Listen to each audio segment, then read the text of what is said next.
Hi everyone, welcome to my channel English Classes. Please like, share and subscribe to my channel. Future tense. आज हम लोग future simple tense और future indefinite tense के बारे में पढ़ेंगे। दोनों एक ही है। फ्यूचर टेंस किसे कहते हैं? फ्यूचर टेंस वैसा टेंस है जिससे हमें कोई भी काम भविष्य में होने का पता चलता है, होने का बोध कराता है। इसका स्ट्रक्चर है subject plus shall, will plus V1 plus object. Shall का यूज अब मोस्टली बहुत कम होता है और विल का यूज हमेशा हम लोग अब करते हैं। शैल का यूज पहले ट्रेडिशनल ग्रामर में होता था, जैसे कि I will go to school. ये एक एफर्मेटिव सेंटेंस है और यहाँ पे सब्जेक्ट आई है, विल एक हेल्पिंग वर्ब है और गो टू भी एक वर्ब है और ऑब्जेक्ट यहाँ पे कौन है? स्कूल। टू है जो वो प्रीपोजिशन है, टू प्रीपोजिशन है यहाँ पे। गो मेन वर्ब है और विल हेल्पिंग वर्ब है। वे लोग कल कार खरीदेंगे। इसको इंग्लिश में कैसे ट्रांसलेट करेंगे? They will buy a car tomorrow. They किसके लिए यूज हुआ है? वे लोग के लिए। विल हेल्पिंग वर्ब है फिर से यहाँ पर, बाय भी एक वर्ब है और कार, टुमारो ये सब ऑब्जेक्ट है। वह अगले महीने शादी करेगी। सी विल मैरी नेक्स्ट मंथ। अब हम लोग नेगेटिव सेंटेंसेस के बारे में जानेंगे। नेगेटिव सेंटेंसेस का स्ट्रक्चर क्या होता है? Subject plus will plus not plus V1 plus object. Subject I, will फिर से यहाँ पे वर्ब है, helping verb.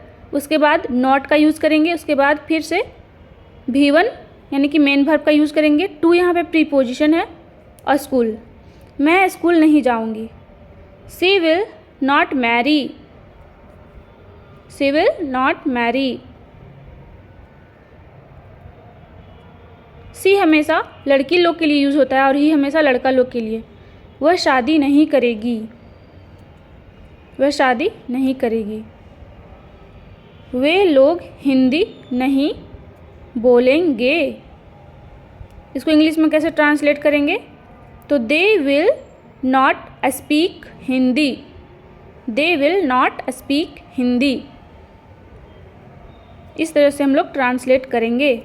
Interrogative sentences. Interrogative sentences किसे कहते हैं? जिससे हमें क्वेश्चन करने का पता चलता है। Will plus subject plus V1 plus object. Interrogative sentences में सबसे पहले विल का यूज़ करेंगे, उसके बाद सब्जेक्ट, उसके बाद V1, उसके बाद object. Will you meet me tomorrow.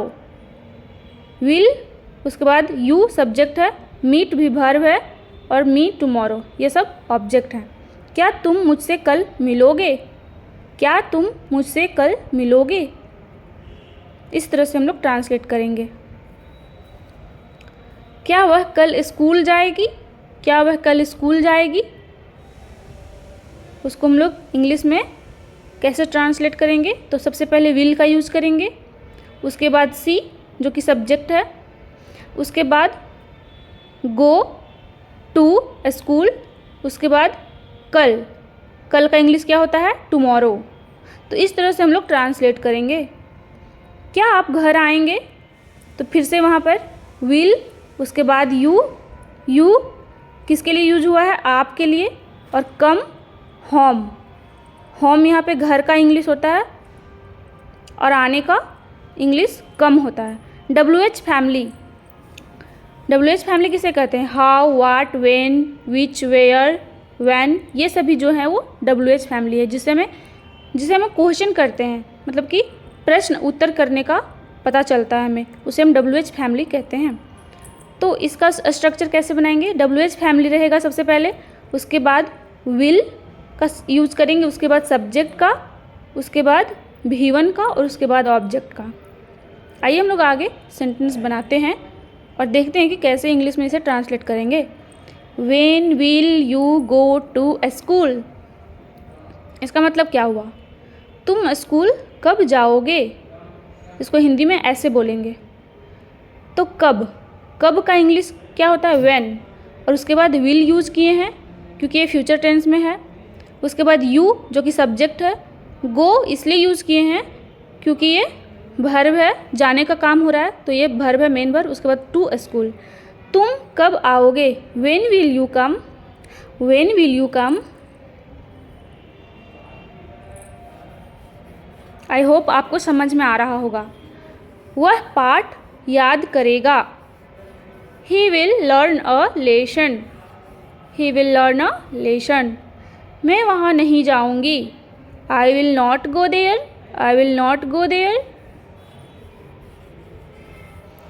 वे मेरी मदद करेंगे, दे विल हेल्प मी। तो दोस्तों इसी तरह हम फ्यूचर टेंस का सेंटेंसेस को बनाएंगे। आप लोग भी ट्राई कीजिए इसे ट्रांसलेट करने के लिए। लड़के शोर नहीं करेंगे, the boys will not make a noise. तुम क्या खाओगे, what will you eat, what will you eat. मैं अंग्रेजी सीखूँगा, I will learn English, I will learn English. तुम वहाँ कैसे आओगे, नहीं तुम वहाँ कैसे जाओगे, how will you go there, how will you go there. हम क्रिकेट खेलेंगे, we will play cricket, we will play cricket. क्या वह गाना गाएगी, will she sing a song, will she sing a song. तुम झूठ नहीं बोलोगे, you will not tell a lie, you will not tell a lie. अब तुम कैसे जाओगे, कैसे, कैसे का हम लोग इंग्लिश में कैसे यूज़ करेंगे, हाउ, कैसे का हाउ, और विल, उसके बाद गो, उसके बाद नाउ। वह इसके बाद क्या करेगा, what will he do after this, what will who do. Please like share and subscribe to my channel.